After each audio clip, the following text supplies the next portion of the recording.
Good morning students. Class 12th geography में हमने कुछ लाइव क्लास के माध्यम से चैप्टर 14 पढ़ा था। उसी चैप्टर को दोबारा समझते हैं और स्टार्ट करते हैं। चैप्टर 14 जनसंख्या संरचना। तो जनसंख्या संरचना जो होती है वो होती क्या है? तो जनसंख्या संरचना का निर्माण जो है अपने देश में ग्रामीण और शहरी आबादी, उनके लिंगानुपात, उनकी आयु वर्ग जो होता है, कार्यशील जनसंख्या का भाग कितना है, तो इन सभी चीज़ों से जनसंख्या की संरचना का निर्माण होता है। तो इसी को ध्यान में रखते हुए आगे देखते हैं। किसी भी देश की जनसंख्या संरचना वहाँ की जनसंख्या की सामाजिक विशेषताओं को प्रकट करती है। जब आप ये वीडियो आप ध्यान से सुनते हो तो उस दौरान अपने पास बुक रखो और बुक पे लाइन टू लाइन उसको समझते हुए चलो। किसी भी देश की जनसंख्या संरचना वहाँ की जनसंख्या की सामाजिक विशेषताओं को प्रकट करती है, जिसमें आयु और लिंग का विश्लेषण, साथ ही साथ निवास स्थान, मानव जातीय लक्षण, जनजातीय, भाषा, धर्म, वैवाहिक स्थिति, साक्षरता, शिक्षा, व्यावसायिक विशेषताएं, इन सभी चीज़ों का अध्ययन हम इसके अंतर्गत करते हैं। या हम भारत की जनसंख्या संरचना ग्रामीण और नगरीय विशेषताओं, लिंगानुपात, आयु वर्ग के प्रतिरूप, साक्षरता और जनसंख्या की प्रजातीय, भाषाई और धार्मिक संगठनों का अध्ययन भी इसके अंतर्गत, यानी जनसंख्या संरचना में इन सभी चीज़ों का अध्ययन हम करेंगे। अब सबसे पहले अपन देखते हैं कि ग्रामीण। तो हम देखते आ रहे हैं कि जब 20वीं शताब्दी का प्रारंभ हुआ 1901 से, तब से हमारी जो आबादी है वो ग्रामीण क्षेत्र की आबादी उस समय ज़्यादा थी। तो ग्रामीण आबादी लगातार कम हो रही है और शहरी आबादी का प्रतिशत लगातार बढ़ता जा रहा है। तो उसी को ध्यान में रखते हुए अपन आगे बढ़ते हैं। तो ग्रामीण और नगरीय जनसंख्या का जो अनुपात है वो किस प्रकार से कम और ज़्यादा हो रहा है वो देखते हैं। पहले तो भारत गाँवों का देश है, इसलिए इसको ग्राम प्रधान देश भी कहा जाता है। अगर 1921 की बात करें तो 1921 में हमारे देश में 88.8% जनसंख्या गाँवों में रहती थी। 88.8% जनसंख्या और 11.2% जनसंख्या मात्र शहरों में या नगरों में निवास करती थी। किंतु बाद में धीरे धीरे जैसे जैसे औद्योगिक विकास होने लगा तो नगरीकरण की प्रवृत्ति, यानी नगरों का विकास होने लगा और नगरों का आकार बढ़ने लगा, तथा साथ ही नगरीय जनसंख्या में भी वृद्धि हुई।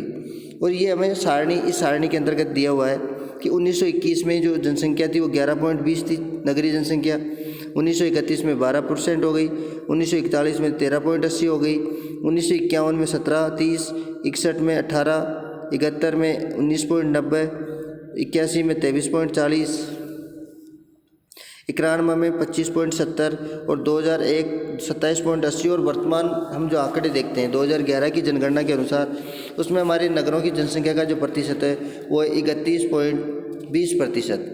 इसका मतलब है 68.80% है, 68.80% वो आज भी हमारे गाँव में निवास करते हैं। तो इसी को अपन ध्यान में रखते हुए देखते हैं कि सर्वाधिक, अब नेक्स्ट जो ग्रामीण जनसंख्या में देखते हैं पहले कि भारत की अधिकतर जनसंख्या गाँवों में निवास करती है। ग्रामीण जनसंख्या की सबसे बड़ी विशेषता कृषि और उससे जुड़े हुए प्राथमिक कार्यों।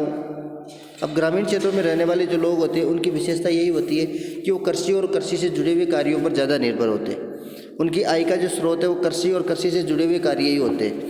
2011 की जनगणना के अनुसार अगर हम पता करें कि हमारे देश में कुल गाँवों की संख्या जो थी 6,40,867 गाँव थे हमारे देश में।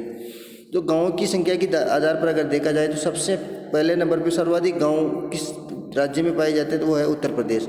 1,06,704 गाँव के साथ पहले स्थान पर, मध्य प्रदेश 54,903, उड़ीसा 51,313, बिहार 44,874, राजस्थान में 44,672 गाँव हैं।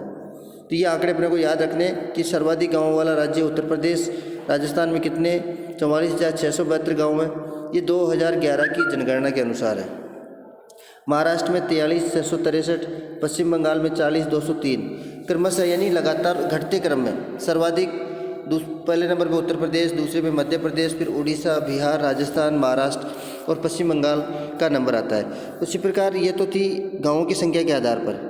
अब हम बात करें कि देश में ग्रामीण जनसंख्या के आधार पर राज्य जो है उसको देखते हैं तो सर्वाधिक केंद्रण किन राज्यों में देखने को मिलता है।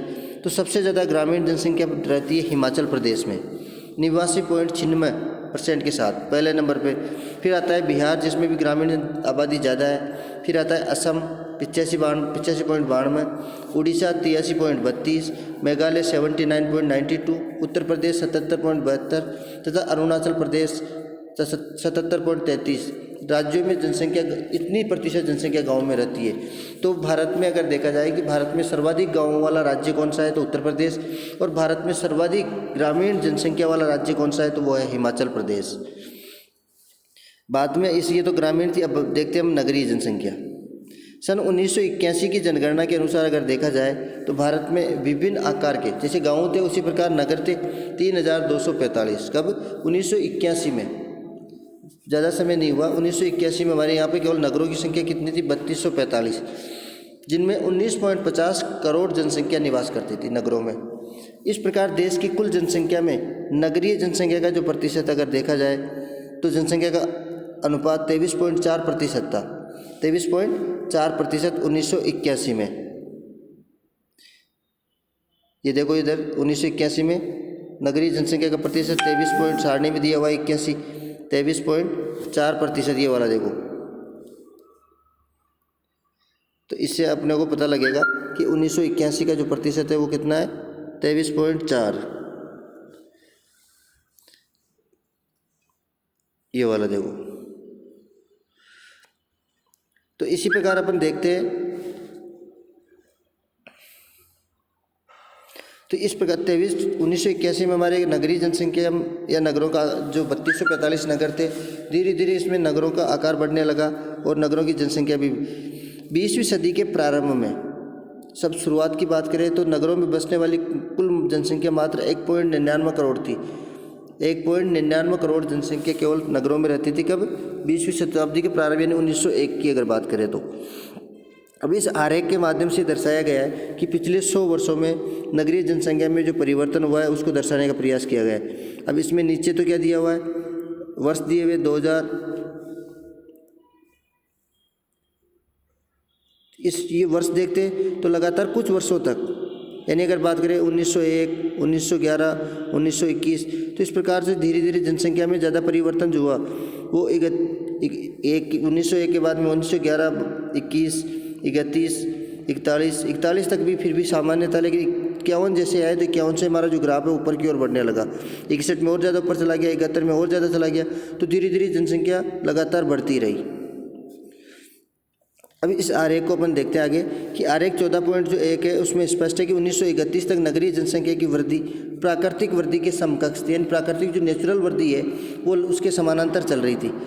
लेकिन नगरीय वृद्धि के इतिहास में एक महत्वपूर्ण जनांकीय विभाजन दिखाई देता। अचानक से वृद्धि जो है 1951 से 61 वाला जो दशक है उस दशक को छोड़कर 31 से लेकर 51 से 61 वाले दशक को अगर छोड़ दिया जाए तो उसके अलावा इसको क्यों छोड़ दिया जाए? क्योंकि ये जो था देश आज़ाद होने के बाद में पहला दशक आया था। ये 47 में देश आज़ाद हुआ तो उसके बाद में 51 से 61, इस दौरान जनसंख्या पर काफ़ी, क्योंकि भारत और पाकिस्तान का जब विभाजन हुआ तो उस दौरान बहुत सारे व्यक्ति इधर से उधर हुए, तो उस दौरान ये संतुलन बिगड़ गया। तो 51 से 61 के दशक को अगर छोड़ दिया जाए तो 1931 से लेकर 2011 तक लगातार नगरीय जनसंख्या में वृद्धि होती रही है।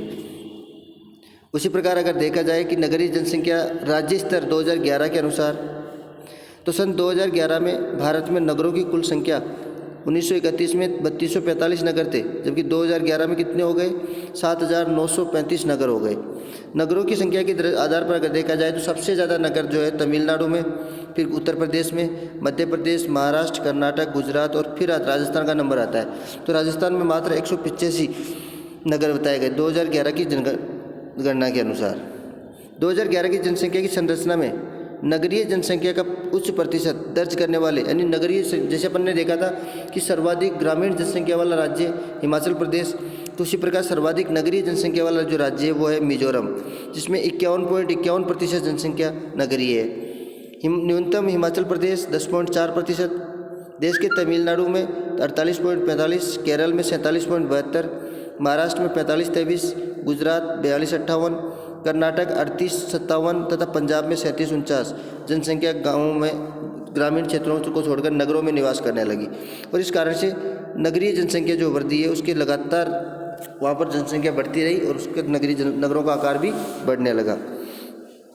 नेक्स्ट वीडियो में अपन देखेंगे भारत में नगरीय जनसंख्या वृद्धि के कारण क्या है, कौन कौन से कारण हैं भारत में नगरों की जनसंख्या बढ़ने के, उन कारणों के बारे में नेक्स्ट वीडियो में। धन्यवाद।